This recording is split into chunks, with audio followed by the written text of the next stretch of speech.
உலகமெல்லாம் வாழ்ந்து கொண்டிருக்கக்கூடிய ஒவ்வொரு ஈழத்தமிழனுக்கும் ஒரு கனவு இருக்கிறது. ஒரு தேசத்துக்கான கனவு. அங்க யாரும் இத நீ செய்யக்கூடாது. இது உனக்கானது இல்ல. இப்படித்தான் நீ இருக்க வேண்டும். ஆனால் இன்றைக்கு நீங்கள் சமீபத்தில் ஒரு செய்தி பார்த்துருப்பீங்க. இலங்கையினுடைய வெளிவிகார அமைச்சர் இலங்கையில் இன அழிப்பு நடந்தது என்று சொல்லி அது சார்ந்த விழாக்களையோ அது சார்ந்த விஷயங்கள் நீங்கள் செய்தீர்கள் என்றால் சட்டப்படி நீங்கள் தண்டிக்கப்படுவீர்கள் என்று சொல்லியிருக்கார். தமிழை குறித்து பேசுவதாக இருந்தால் யாராவது வந்து சொல்வார்கள், அவன்டா, இவன்டா, வீரன்டா, தமிழன்டா அப்படின்னு சொன்னா நல்லா ஃபயரை மட்டும் விட்டுட்டு அதெல்லாம் அப்படியே எங்களுடைய பொறுப்பு முடிந்தது என்று போவோம். உங்களுக்கு அரசியல் ரீதியாக வடிவ கொடுக்குறோம், உங்களுக்கு நார்தர்ன் ஈஸ்டில் வந்து உங்களுக்கான அரசியல் எல்லாமே திரும்பணுன்னு சொல்லி ஏமாற்ற பார்க்கும். நான் எல்லாம் பர்மாவுக்கு ஒரு சிறப்புரையாற்றுவதற்காக போயிருந்த நேரம் அவர்கள் தேசிய விடுதலை புலிகளினுடைய தேசிய தலைவரை ஒரு கடவுள் போல பார்க்கிறார். இந்த எழுச்சி ஏன் வரும் மே மாதம் மட்டும் நிகழ்கிறது? முத்தியா முரளிதரன் கேட்ட மாதிரி தான், ஏன் உங்களுக்கு வந்து 3 வேளை சாப்பாடு கிடைக்குது தானே? புலி நீக்க அரசியலை செய்வதே அப்படிப்பட்டவர்கள் என்றதை நாங்கள் பார்க்கக்கூடியதாக இருக்கிறது. புலி நீக்க அரசியல் என்றால் என்ன தெரியுமா? மாவீரர் நாள் மே 18 எல்லாம் வருகிற போது அதைத்தான் செய்வோம். அந்த நாள் மட்டும் பாடுவோம், அடுத்த நாள் இன்னொரு புகைப்படத்தை மாற்றிக்கொண்டு எங்களுடைய வேலையை பார்த்துவிட்டு போய்கொண்டே இருப்போம். உன் தேசிய கொடியை நீ தூக்கி எறிகிறாய், அந்த தேசிய கொடியின் கீழ் நீ வரமாட்டோம் என்கிறாய். அந்த தேசிய கொடி இருந்தால் அந்த இடத்தில் நாம் ஒன்று கூட மாட்டோம் என்கிறீர்கள். தமிழீழ தேசிய கொடியை மறுதளிக்கக்கூடிய ஒரு தலைவன் எங்களுக்கு தேவையா? உரிமை இழந்தோம், உடைமையும் இழந்தோம், உணர்வை இழக்கலாமா? உணர்வை கொடுத்து உயிராய் வளர்த்த கனவை மறக்கலாமா? தோல்வி நிலையென நினைத்தால் மனிதன் வாழ்வை நினைக்கலாமா?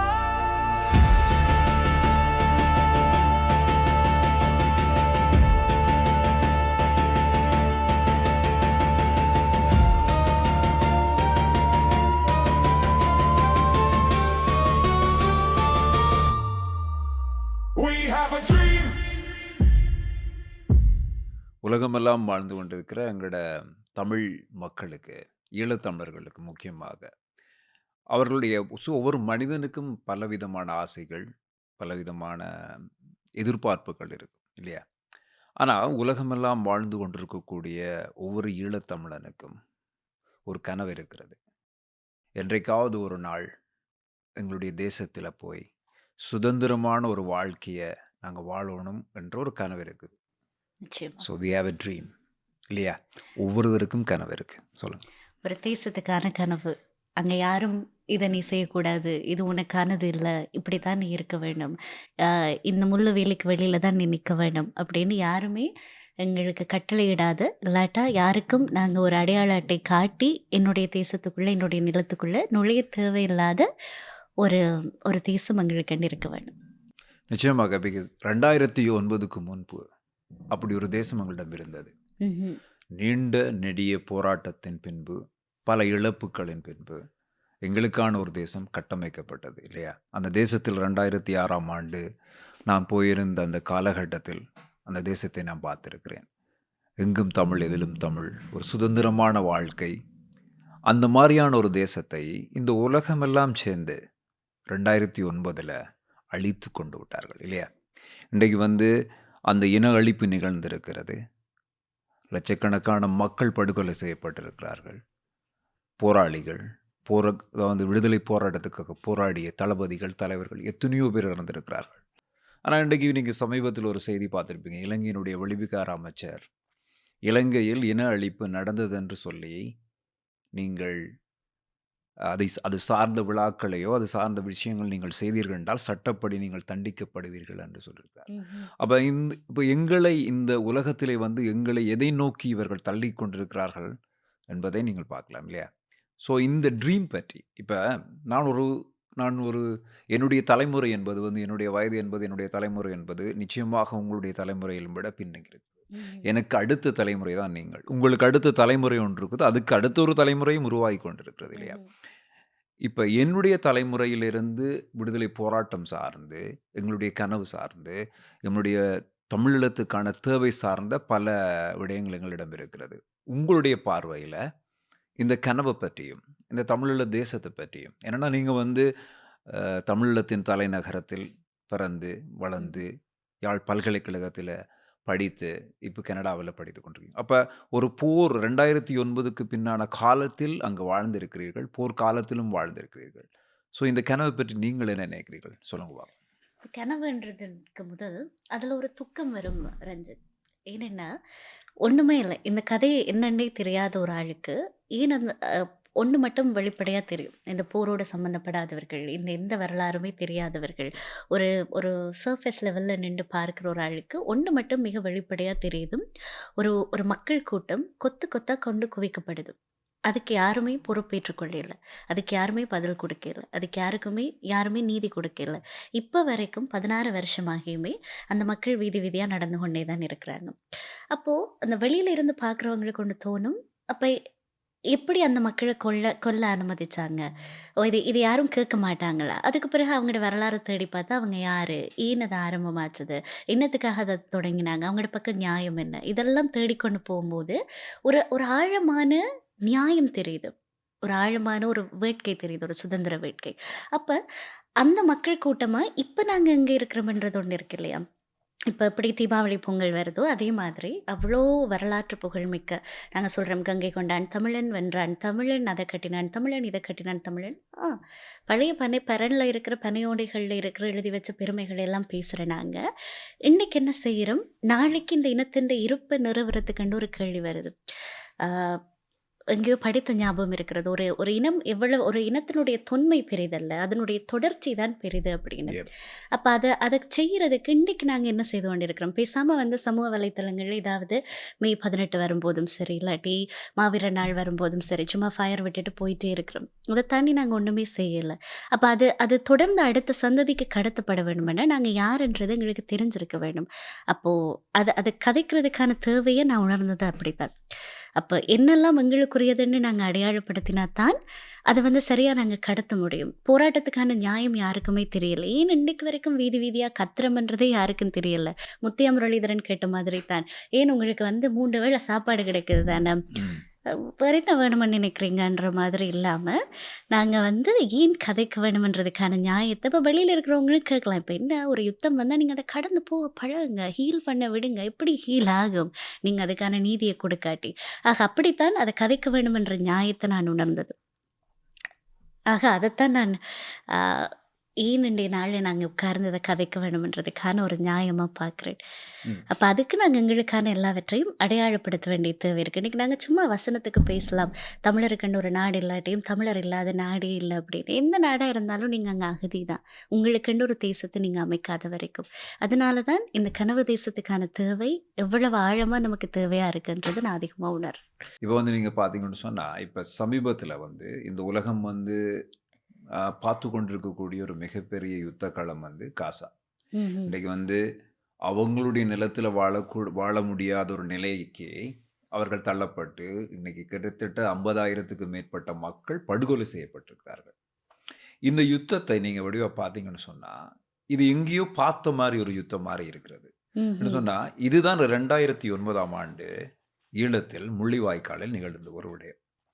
இது இன்றைக்கு ஈழ விடுதலை போராட்டத்தை வீழ்த்த வேண்டும் என்பதற்காக இந்த உலக நாடுகள் எல்லாம் இணைந்து, இலங்கை அரசாங்கத்தோடு இணைந்து கொண்டு தமிழீழ விடுதலை புலிகளையும் ஈழத்தமிழர்களுடைய விடுதலை போராட்டத்தையும் எப்படி ஒடுக்கலாம், அந்த ஒடுக்குவதன் மூலம் இந்த உலக பரப்பில் அவர்கள் ஒரு பயிற்சி, அதாவது இனி வரும் காலங்களில் சுதந்திரத்துக்காக போராடக்கூடிய எந்த ஒரு இனத்தையும் எப்படி அழிக்கலாம் என்றதுக்கான ஒரு பயிற்சி களமாகத்தான் ஈழத்தை பாவித்திருக்கிறார்கள். நிச்சயமாக. இப்போ இந்த இடத்துல தான் ஒரு கேள்வி வருது ரஞ்சித். வெளியில் இருக்கிறவங்களுக்கும் அதே கேள்வி வரும்.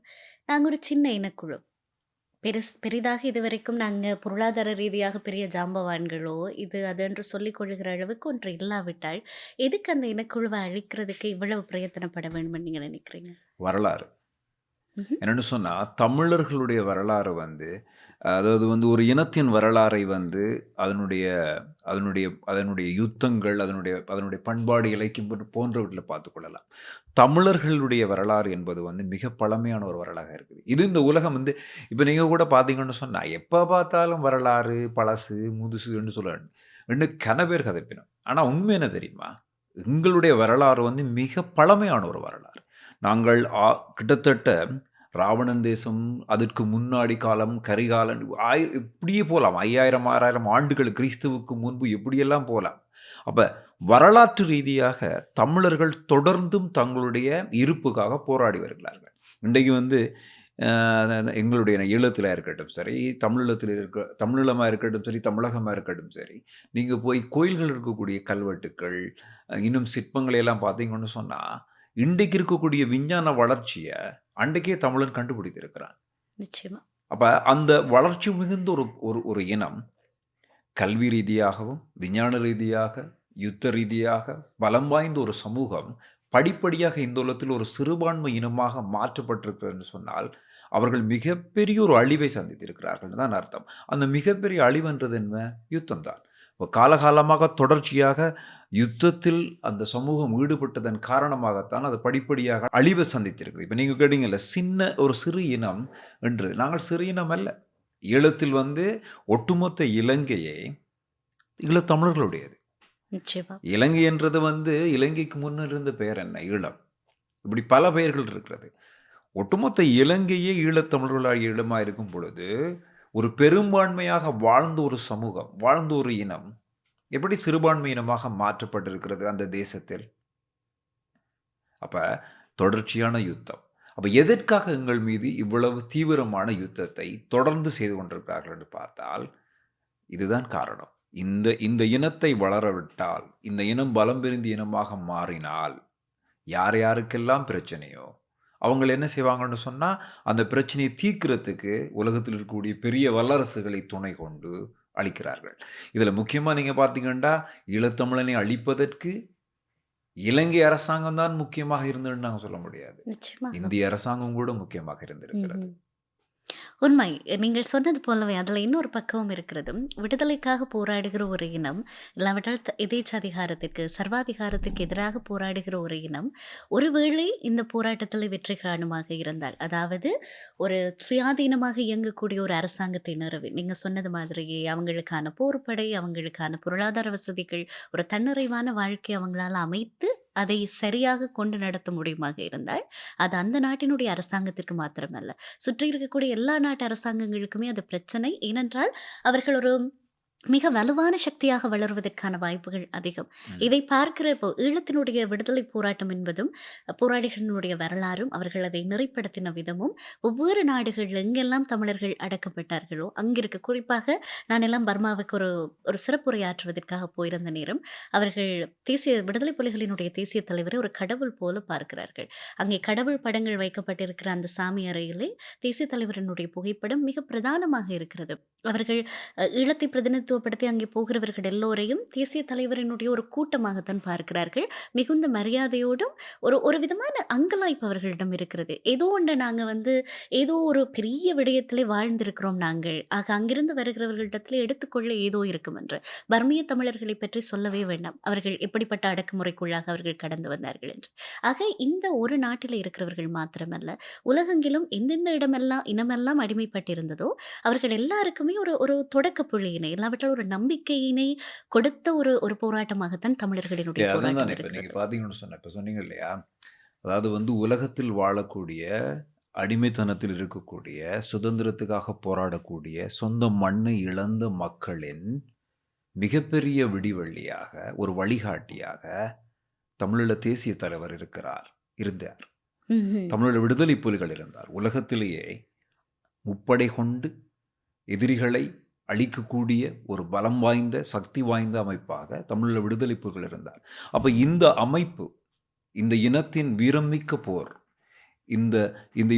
இவர்கள் தொடர்ச்சியாக விட்டு கொடுக்காமல் இலட்சியத்துக்காக போராடின தன்மை என்பது உலகத்தில் வாழக்கூடிய அத்தனை சமூகத்துக்கும், அதாவது அடிமைப்பட்டு கொண்டிருக்கக்கூடிய அத்தனை மக்களுக்கும் ஒரு உதாரணமாக இருந்தார்கள். அதனால்தான் இந்த உலக அரசாங்கம் என்ன செய்திச்சுது, உலகத்தில் வாழக்கூடிய வல்லாதிக்கம் மிக்க வல்லரசுகளும் எல்லாரும் என்ன செய்யணும் சொன்னால், இவர்களையும் போல இவர்களும் வந்துவிடக்கூடாது. அப்போ அதுக்கு ஒரு வழி என்ன செய்யணும்னு சொன்னால், தமிழீழ விடுதலை புலிகளையும் தமிழீழ விடுதலை போராட்டத்தையும் அழிப்பது. அந்த அழிப்பதற்கு இந்த உலகம் எடுத்துக்கொண்ட மிகப்பெரிய ஒரு விடயம்தான் சாட்சியமற்ற யுத்தத்தையும் விட்டு கொடுக்க, அதாவது வந்து எந்த இடத்திலையும் ஒரு சின்ன கேப் கூட இல்லாமல் தொடர்ந்து அடிக்க வேண்டும்.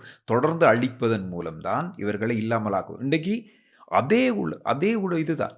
இன்றைக்கு பார்த்தீங்கன்னா, காசாவில வந்து இஸ்ரேல் அரசாங்கம் இல்ல இராணுவம் வந்து முதலில் விமானங்கள் மூலம், விமான குண்டு வீச்சுகள், செல்கள் மூலம் அடித்துவிட்டு உள்ளே புகுந்து மக்களை அழிப்பதன் மூலம் தான் அவர்கள் ஒரு வெற்றிகரமான தாக்குதலை நடத்தி கொண்டிருக்காங்க. ஆனா இதில என்ன நடக்குது? இனம், அதாவது வந்து அப்பாவி மக்கள் படுகொலை செய்யப்படுகிறார்கள். இன்றைக்கு வந்து 16,000க்கு மேற்பட்ட இளம் சிறார்கள் வந்து காசாவில் வந்து உணவு பொதிகள் போய் சேராவிட்டால் உயிர் போகக்கூடிய இருக்கக்கூடிய சூழல் இன்றைய நாளில் இருக்கிறது இல்லையா? அதுவும் ஒரு யுத்தத்துக்கான தந்திரம் தான். பட்டினியை ஏற்படுத்தி அந்த பட்டினியின் மூலமாக சாவடையச் செய்வது, இல்லாவிட்டால் சரணடையச் செய்வது. சோமாலியாவில் என்ன செய்தார்கள்? உணவு பஞ்சத்தை உருவாக்கித்தானே அங்கு ஒரு கிளர்ச்சியை அடக்கினார்கள். அதே ரீதிதான் இன்றைக்கு கஞ்சிக்கு நின்ற ஈழத்தமிழர்கள் என்று நாங்கள் பேசிக் கொண்டிருக்கிறோம். இன்றைய கஞ்சியை பற்றி பேசிக் கொண்டிருக்கிறோம். அப்ப ஒரு ஒரு ஒரு சமூகத்தை எப்படி வீழ்த்த வேண்டும் என்பதற்கு எல்லா விதமான வடிவங்களிலும் பரீட்சித்து பார்க்கக்கூடிய ஒரு களமாக இளம் இருந்திருக்கிறது.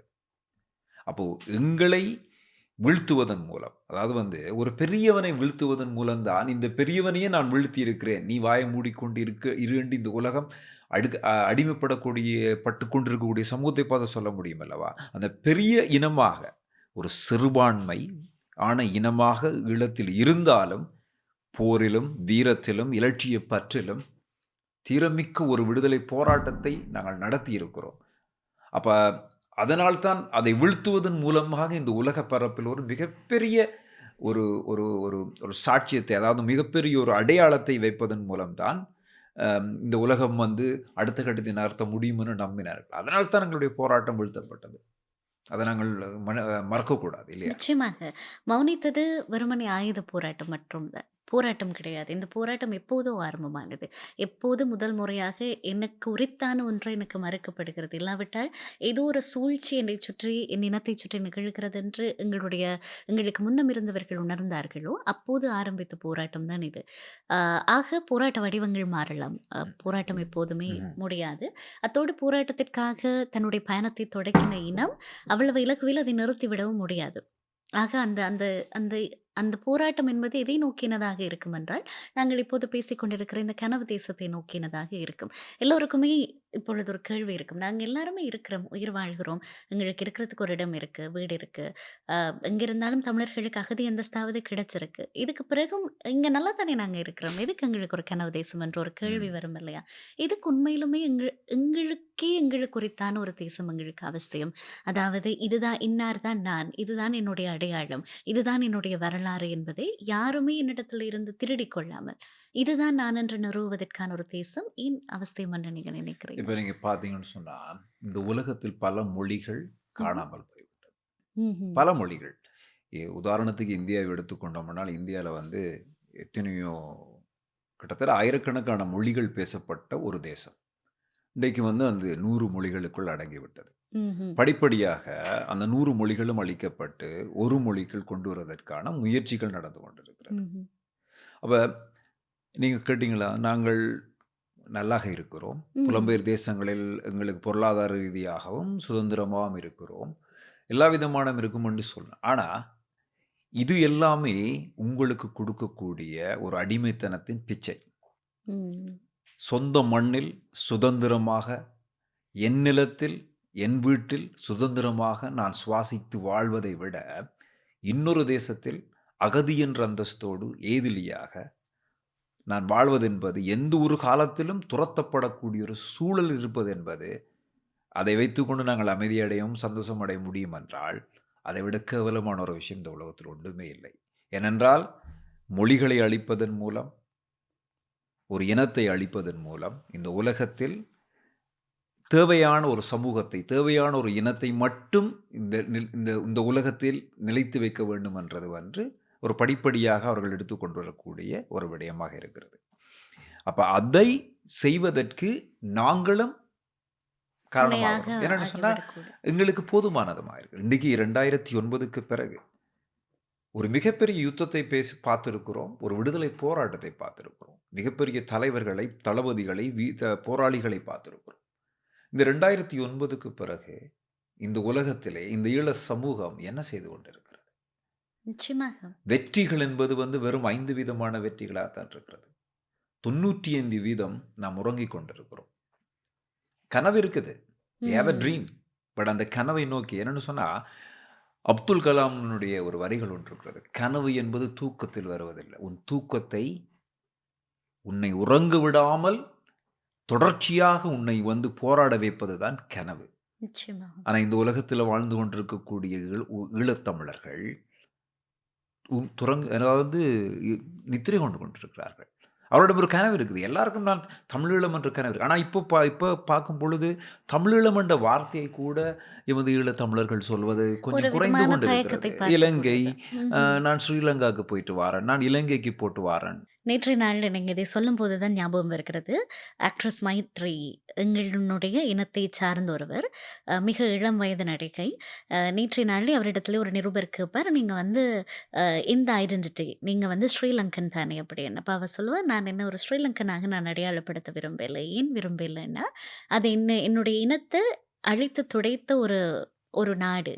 ஆக அதனால நான் என்னை ஸ்ரீலங்கனாக அடையாளப்படுத்த மாட்டேன். ஆனால் நான் வந்து என்னை தமிழர். நிச்சயமாக என்னுடைய அடையாளம் தமிழ். ஆனால் நான் ஒரு ஸ்ரீலங்கன் இல்லை" என்று சொல்வார். தீபச்செல்வனினுடைய அதே கவிதை எனக்கு ஞாபகத்துக்கு வரும். "நான் ஒரு ஸ்ரீலங்கன் இல்லை நான் ஒரு என்னர்" ஸ்ரீலங்கன். என்பது போல. இல்லை சொல்லுங்க. அது அதாவது வந்து அந்த இந்த இளம் வயதில் அந்த நடிகை வந்து அப்படி கருத்தை சொல்றது மிக மிக வரவேற்கத்தக்கது. புரட்சிகரமான ஒரு ஆனால் விடயம். நான் தமிழ் என்று மட்டும் சொல்வதோடு நீ ஒரு ம்ஹ்ம். மொழி ரீதியாக நீங்கள் நின்று கொண்டு போகிறீர்கள். ம்ஹ்ம். நான் தமிழீழத்தைச் சேர்ந்த ஒரு தமிழன் ம். ஏனென்றால் உன் நிலம் சார்ந்த ஒரு அடையாளத்தோடு நீங்கள் பேச வேண்டும். நான் கனடாவில் வாழக்கூடிய ஒரு ஈழத்தமிழச்சி. ம்ஹ்ம். என் மொழி வந்து தமிழ். ஏன்னா தமிழ் என்பது வந்து நீங்கள் தமிழகத்தையும் சொல்லிவிடலாம். மலேசியா, சிங்கப்பூர் போன்ற இடங்களையும் சொல்லலாம். ஆனால் எங்களுக்கு தேவைப்படுவது என்னன்னு சொன்னா, ஈழத்தில் இருக்கக்கூடிய ஈழம் என்ற ஒரு தேசத்தை நாங்கள் இந்த உலகத்தில் தொடர்ந்து உச்சரிக்க வேண்டும். ம். இந்த மாதிரி நடிகைகள், இந்த மாதிரி பிரபலமானவர்கள் தொடர்ந்தும் இந்த ஈழம் என்ற வார்த்தையை நாங்கள் தொடர்ந்து உச்சரிப்பதன் மூலம்தான், நாம் ஈழத்தமிழன் என்று சொல்வதன் மூலம்தான் இந்த உலகத்தில் ஈழம் என்ற ஒரு வார்த்தையை ஈழம் என்றதுக்கான தேவையை நாங்கள் தொடர்ந்து இருக்க வைக்கலாம். இப்போ உதாரணத்துக்கு எடுத்தீங்கன்னு சொன்னால், நீங்கள் திருகோணமலை என்று சொல்லிவிட்டு போய்விட முடியாது. ம்ஹ்ம். நான் அப்போ திருகோணமலை என்றது என்ன? அப்போ நாங்கள் எப்படி சொல்ல வேண்டும் என்று சொன்னால், தமிழீழத்தில் திருகோணமலையில் இன்னொரு ஊரில் நான் பிறந்தேன், வளர்ந்தேன் என்று சொல்ல. அப்போ தமிழீழம் என்ற ஒரு தேசத்தில் திருகோணமலை என்ற ஒரு ஊர் என்றது வரும்பொழுது, அது வந்து அப்படித்தான் வந்து நாங்கள் இந்த வரலாற்றில் வந்து தொடர்ச்சியாக வந்து நாங்கள் இதை வந்து பதிவு செய்ய வேண்டும். நிச்சயமாக. அப்போ இந்த மாதிரியான படைப்பாளிகள், இந்த மாதிரியானவர்கள் தொடர்ந்தும் நான் தமிழ் என்ற ஒரு அடையாளத்தோடு மட்டும் நின்று விடாமல், நான் தமிழீழம் என்ற ஒரு வார்த்தையும் சேர்ந்து சொன்னால் நன்றாக இருக்கும் நான் நம்புகிறேன். நிச்சயமாக. உண்மையிலேயே துர்ப்பாக்கியமான ஒரு நிலை என்ன தெரியுமா? ஒரு அவலம். நான் யார் என்று தெரியாமல் இருப்பது. என்னுடைய அடையாளம் எது? நான் எங்கிருந்து வருகிறேன்? என்னுடைய வேர் என்ன? இவைகள் தெரியாமல் இருப்பது. இன்றைக்கு உலகளாவிய அரங்கிலே தமிழர்களினுடைய நிலைமை அதுதான். நாங்கள் யார் என்றே தெரியாது. நாங்கள் நினைக்கிறோம், நாங்கள் ஏதோ சாதாரணமானவர்கள். எங்களுக்கு எதிராக இப்படி ஒரு யுத்தம் தேவையற்றது. நாங்க இப்ப சரியா இருக்கிறோம் என்ற மாதிரி. ஆனா உண்மையிலுமே இந்த யுத்தம் இன்றைக்கு எதிரான யுத்தம் அல்ல. நேற்றைக்கு எங்களுடைய மிகப்பெரிய, நீங்கள் சொன்னது போல, அந்த பாரிய திறன்மிக்க, யாராலும் வீழ்த்த முடியாத ஒரு வரலாறுக்கு எதிரானது மற்றும் எங்களுடைய எதிர்காலத்துக்கு எதிரானது. ஏனென்றால் நாங்கள் அச்சுறுத்தலானவர்கள். எந்த விதத்தில் அச்சுறுத்தலானவர்கள் என்றால், மிக பழமையான ஒரு பாரம்பரியத்தை, மிக பழமையான ஒரு வீரம் செறிந்த வரலாற்றை, அறிவை, தொழில்நுட்பத்தை, இப்படி எல்லாவற்றையும் எங்களோட வைத்திருக்கிறதுனால நாங்கள் வந்து நிச்சயமாகவே எல்லாருக்குமே அச்சுறுத்தலானவர்கள், எதிர்வருகிற காலத்திலையும். ஆனால் எப்பொழுது அந்த அச்சுறுத்தல் இல்லாமல் ஆக்கப்படும் அப்படின்னு சொல்லி சொன்னால், அது வந்து அனலும் இல்லாமல் குளிரும் இல்லாமல் ஒரு போராட்டம். எங்களுடைய பலமே எங்களுடைய மனோபலம் தான். தமிழர்களினுடைய, ஈழத்தமிழர்களினுடைய போராட்டம் ஏன் மற்ற எல்லா போராட்டங்களும் நமத்து போக, இந்த போராட்டம் மட்டும் நின்றதற்கு காரணம், நாங்கள் முழுக்க முழுக்க அந்த தீயை வளர்த்தது எங்களுடைய மனோபலத்திலே.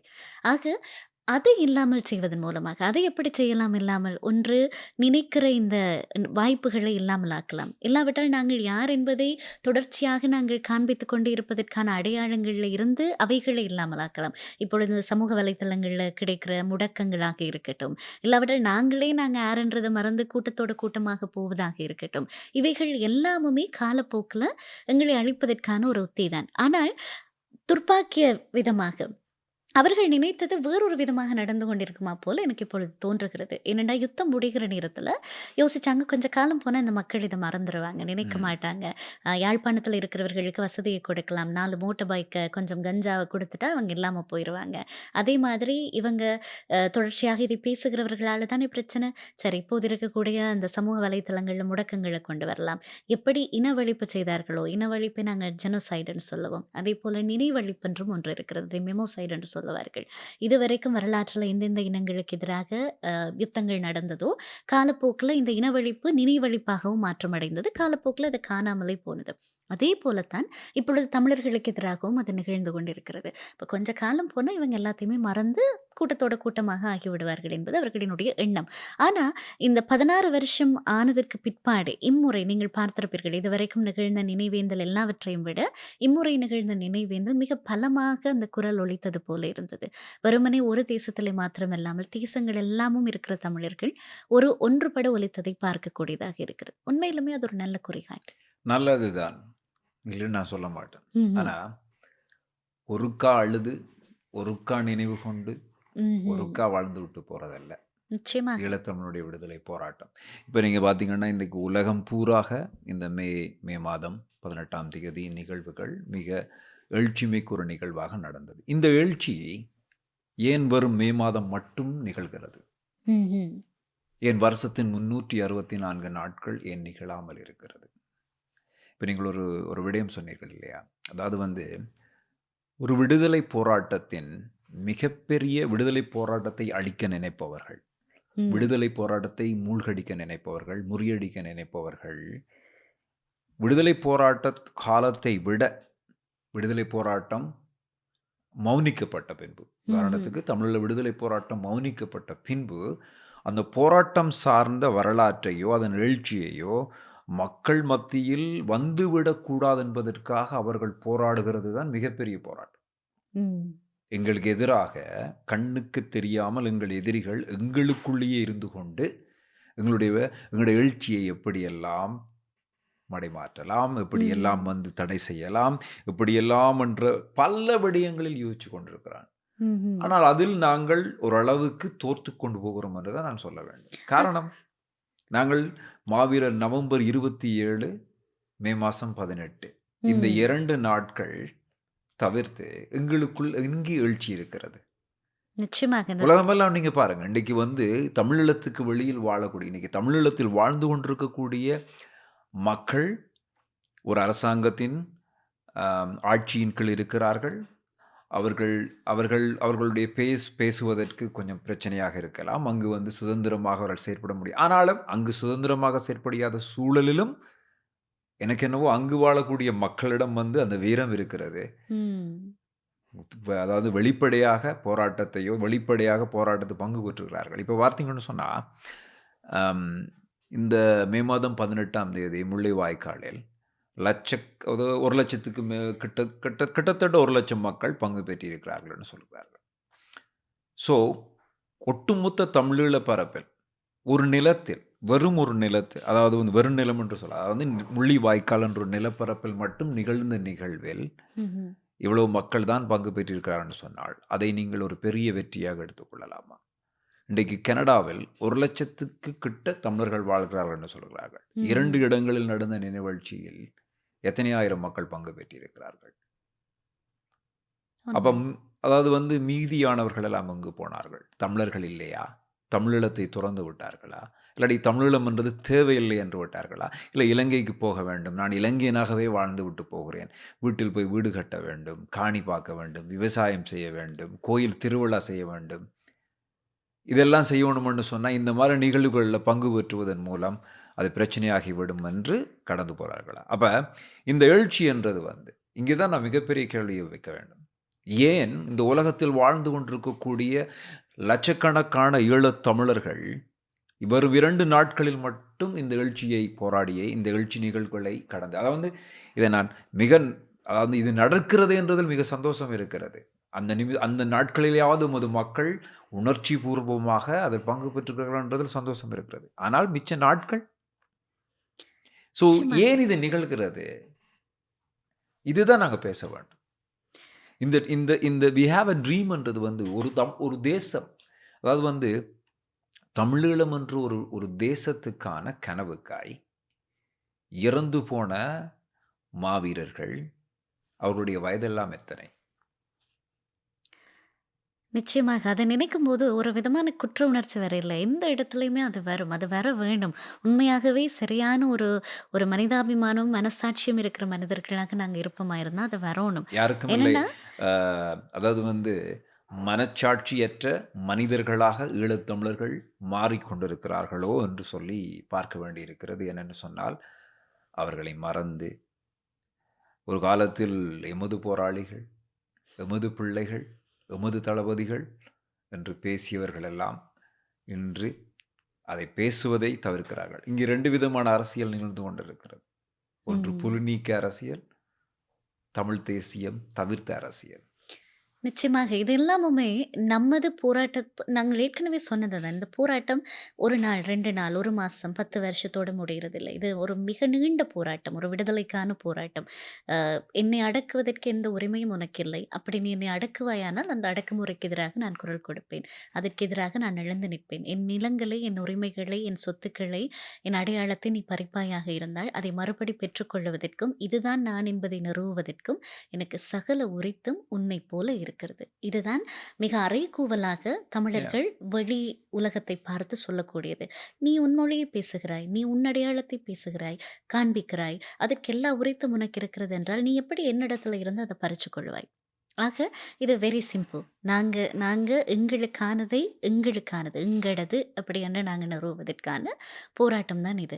அது நேற்றைக்கு ஒரு மாதிரி நிகழ்ந்தது. அதற்கு முன்தினம் இன்னொரு மாதிரி நிகழ்ந்தது. இன்று ஒரு மாதிரி நிகழ்கிறது. நாளை இன்னொரு மாதிரி நிகழும். ஆனால் துக்ககரமான விடயம் என்னவென்றால், நீங்க சொல்றது மாதிரி எங்களுக்குள்ளேயே நாங்க எதை நோக்கி போறோம் என்கிற சரியான தெளிவு இல்லாவிட்டால், சரி நேற்று என்னுடைய பாட்டி நாளை இறந்து விடுவார். என்னுடைய அம்மா அதற்கு அடுத்த நாள் இறந்து விடுவார். நான் அதை குறித்து தெரிந்திருந்தால் மாத்திரம் தான் என்னுடைய பிள்ளைக்கு அதை கொடுக்க முடியும். என்னுடைய பிள்ளைக்கு அது தெரிந்திருந்தால் தான் அதனுடைய பிள்ளைக்கு அதை கொடுக்க முடியும். ஆக இங்கே ஒரு மிகப்பெரிய வரலாற்று கடப்பாடு நம்ம எல்லாருக்கும் இருக்கிறது. ஒ நம்மை அடக்க நினைக்கிறவர்கள் நமது அடையாளத்தை அழிக்கிறார்களாக இருந்தால், எவ்வளவுக்கு எவ்வளவு இப்ப நாங்க என்ன செய்வோம்? ஒரு மரத்த அழிக்க நினைக்கும்போது 1000 விதைகளை நாங்க நடுவோம். இன்னும் 1000, 10,000 மரங்களாக அது உருவாக. ஆக இன்றைக்கு தமிழர்கள் மத்தியில இருக்கிற மிக முக்கியமான பொறுப்பு அதுதான். ம். அது என்னுடைய நிலம். அது ம்ஹ்ம். என் சார்ந்த நிலம். அது வந்து மத ரீதியாக உங்களுடைய ஸ்தலங்களை என்னுடைய சும்மா இருக்கக்கூடிய நிலத்தில் நீங்கள் வைக்க முடியும் என்று சொன்னால், நீங்கள் பல இடங்களில் எல்லாம் வைக்க வேண்டும். ஆனால் அவர்கள் எங்க வைக்கிறார்கள் என்றதை நீங்க பார்க்க வேண்டும். நிச்சயமாக. அதாவது வரலாற்று ரீதியாகவும் மிக முக்கியத்துவம் வாய்ந்த இடங்களில். ம்ஹ்ம். இப்ப நீங்க பார்த்தீங்கன்னு சொன்னா, தமிழீழத்தினுடைய கரையோர பிரதேசம், உதாரணத்துக்கு வடமாகாணத்தை எடுத்துக்கொண்டோம் என்றால், வடமாகாணத்தில் கரையோரங்கள் பூராக கொஞ்சம் கொஞ்சமாக அவர்கள் புத்த விகாரைகளை உருவாக்கி கொண்டிருக்கிறார். ம்ஹ்ம். அப்ப நீங்க இலங்கையினுடைய ஒரு வட்டத்தை சுத்தி பார்த்தால், அதாவது வந்து இலங்கை என்று சொல்லக்கூடிய ஒரு வட்டத்தை நீங்க சுத்தி பார்த்தீங்கன்னு சொன்னா, எங்கு பார்த்தாலும் புத்தருடைய கோபுரம் தெரிகிற அளவுக்கு அது நடந்து கொண்டிருக்கிறது. நிச்சயமாக. திருகோணமலையெல்லாம் முன்னம் நீங்கள் பார்த்தால் திருக்கோணேஸ்வர ஆலயத்தினுடைய கோபுரம் தான் அங்கே அடையாளமாக ம். தெரியும். இப்போது அதையும் விட உயரமான முறையிலே ஒரு புத்தர் சிலை நீங்க கட்டப்பட்டிருக்கிறது. இப்ப பார்த்தீங்கன்னு சொன்னா, யாழ்ப்பாணத்தில் இருக்கக்கூடிய பல இடங்களில் வந்து புத்த கோயில்கள் கட்டப்பட்டு கொண்டிருக்கிறது. முல்லைத்தீவு, கிளிநொச்சி, அதாவது தமிழர்களுடைய நிலங்கள் எல்லாம் எங்கு இருக்குதோ, ம். எல்லா இடங்களிலும் வந்து இதுகள் நடந்து கொண்டிருக்கிறது. இப்ப இதல்ல பிரச்சனை. இந்த பிரச்சனை என்னன்னு சொன்னா, இவ்வளவு நடந்து கொண்டிருக்கிறதுல்ல, ம். இவ்வளவு கோயில்கள் கட்டுறாங்க, வந்து புத்த கோயில்கள் கட்டுறாங்க, அதாவது வந்து குடியேற்றத்தை நிறுவுறாங்கள், வவனியாவை இழந்து கொண்டிருக்கிறோம், ம். மன்னாரை இழந்து கொண்டிருக்கிறோம், திருகோணமலையை முக்கால்வாசி கிட்டத்தட்ட இழந்து விட்டோம். 60% இழந்து விட்டோம், மட்டக்களப்பை இழந்து கொண்டிருக்கிறோம், அம்பாறை மாவட்டத்தை கிட்டத்தட்ட 90% இழந்து விட்டோம். அப்ப ம். தமிழருடைய நிலங்களை அவர்கள் எப்படி விழுங்கிக் கொண்டிருக்கிறார்கள். நிச்சயமாக. நாங்கள் ஆனா இது என்ன நடந்து கொண்டிருக்கிறது? ம்ஹ்ம். எங்களுடைய இப்ப நீங்க சொன்னோம் இல்லையா, போராட்டம் இந்த போராட்டங்கள் இதுக்கான இதெல்லாம் இப்படி நடந்து கொண்டு இருக்கிறது. எப்போதுமே நான் அடிக்கடி சொல்லுவது தான், நாங்கள் போராடியதும் எங்களுடைய கொள்கையும் நாங்கள் மட்டும் வாழ வேண்டும் என்பது அல்ல, நாங்களும் வாழ வேண்டும் என்பதுதான். ஆக எங்களுக்கு எதிராக நிகழ்த்தப்பட்ட இன அழிப்பு என்பது நீங்கள் வாழக்கூடாது, இல்லாவிட்டால் நீங்கள் இந்த அடையாளத்தை வெளிப்படையாக சொல்லிக்கொண்டு பெரிய நாங்கள் கொடுக்கிற எலும்பு துண்டுகளுக்கு திருப்தியாகிக் கொள்ளுங்கள் இல்லை, நீங்க இந்த என்பதுதான். எலும்பு துண்டுகளுக்கு திருப்தியாகக்கூடிய ம் தமிழர்களாக நாங்கள் ம் மாறிக்கொண்டிருக்கிறோம். என்னென்னு ம் சொன்னால், சமீபத்தில் ஒரு ஒரு ஆடியோ ஒன்று நான் கேட்டேன். அதாவது வந்து இறுதி களத்தில், இறுதி யுத்த களத்தில் மே மாதம் 17, 18 அந்த காலகட்டம் நினைக்கிறேன். ஆஹ், சூசே அவர்கள், தளபதி சூசே அவர்களோடு இந்தியாவில் இருக்கக்கூடிய, தமிழகத்தில் இருக்கக்கூடிய ஒருவரோடு உரையாடும் பொழுது, இறுதி கணம், ம் இறுதி கணம், அதாவது வந்து மரணத்தை இந்த இந்த வினாடியும் மரணத்தை தழுவக்கூடிய ஒரு சூழலில் ஒரு களத்தில் நின்று கொண்டிருக்கிறார் ம் சூசி அவர்கள். அவரோடு உரையாடி கொண்டிருக்கிறவன் அழத் தொடங்குகிறார், ம் அழுகிறார். அண்ணான்னு சொல்லி அழும் பொழுது அவர் என்ன சொல்றார்? அழாத, நாங்கள் தமிழர்கள். ம் அந்த நேரத்தில் கூட சாவின் விளிம்பில், சாவுக்கு முன்னால் நின்று கொண்டு ஒரு போர் மகாபெரிய வீரனாக நின்று கொண்டிருக்கக்கூடியவன் அந்த நிமிடத்தில் கூட தன்னுடைய இனத்தின் பெருமையை, நாம் தமிழர், நாங்கள் தமிழர்கள், அழக்கூடாது என்று சொல்றது, அந்த நாம் தமிழர் அழக்கூடாது என்று சொல்ற அந்த வார்த்தையின் பின்னால் மிகப்பெரிய ஒரு விஜயம் இருக்கிறது. ஏனென்றா நாங்கள் அழுது சோர்ந்து போய் அடிமையாக வாழ்வதை கடைசி நிமிஷத்தில் கூட அவர்கள் அடையாளப்படணும். அப்படி வாழக்கூடாது, நாங்கள் தமிழர்கள். அப்ப நாங்கள் தமிழர்கள் என்று அந்த அதன் பின்னால் இருக்கக்கூடிய பெருமை எவ்வளவு இருக்குது. ஆமாம். இது வெறுமனே இந்த பெருமை பெருமை என்று சொல்லுவது, வெறுமனே ஏதோ முண்டாசு கட்டிக்கொண்டு வெளியரங்கமாக ஒரு தோற்றத்துக்காக, இல்லாவிட்டால் சில தேவையற்ற விதத்தில் வருகிற பெருமை கிடையாது. இது சாதாரணமாக எல்லா மனிதனுக்கும் இல்லை, இருக்க இந்த வேண்டியது. பெருமையை பற்றி நாங்கள் சொல்லணும். இப்போ வந்து ம்ஹும். ஒரு பிள்ளை, உங்களுடைய இப்போ ஒரு பிள்ளை இல்லாட்டி இப்போ என்னுடைய சகோதரங்கள், என்னுடைய நண்பர்கள் நன்றாக வளர்ந்து அவர்கள் படித்து முன்னேறும் பொழுது அவர்களை பற்றி நாங்கள் பேசுவோம் இல்லையா? அது ம். பெருமை தானே. நிச்சயமாக. அதே போல என்னுடைய இனம் சார்ந்த பெருமையை பேசுவது எப்படி நீ வந்து பிற்போக்குவாதம் என்று நீங்கள் எடுத்துக்கொள்ள முடிகிறது? நிச்சயமாக. நிறைய பேர், அதாவது வந்து நான் பார்க்கிறேன், என்னடா அப்பா பார்த்தாலும் தமிழ் தமிழ் தமிழ் கலாச்சாரம் பண்பாடு. அதற்கு தகுதி இருப்பின் அதை கொண்டாடுவதில் எந்த தவறும் கிடையாது. தகுதி இல்லாத பல மொழிகள், தகுதி இல்லாத சமூகங்கள் இந்த உலகத்தில் இருக்கும் பொழுது, தகுதி பெற்ற அத்தனையும் தகுதி உள்ள ஒரு தமிழினம், ஒரு தேசம், ஒரு தமிழர்கள் அதை பெருமையாக பேசாமல், அதை பெருமையாக எடுத்துக்கொள்ளாமல், அதை ஒரு ஒரு ஒரு அவமரியாதையாக, அதாவது வந்து அதை பேசுவதால் அது இழுக்கு, அது ஐயையோ மற்றவன் என்ன நினைப்பான், மற்றவன் என்ன நினைப்பான் என்ற ஒரு வாழ்க்கையை நீ வாழும் பொழுதே நீ வந்து அடிமைத்தனத்தின் கீழே விழுந்து விட்டே என்ற அர்த்தம் இல்லையா? நிச்சயமாக. இப்போ எங்களுக்கென்று உரித்தான சில விஷயங்கள் இருக்கு. என்னுடைய வரலாறு, என்னுடைய மொழி, எனக்கு தனித்துவமான விடயங்கள், இவைகள் எல்லாமுமே நான் என்கிற ஒன்றுக்குள்ளே அடங்கும். என் இனம் என்று வருகிற போது ம். அடங்கும்.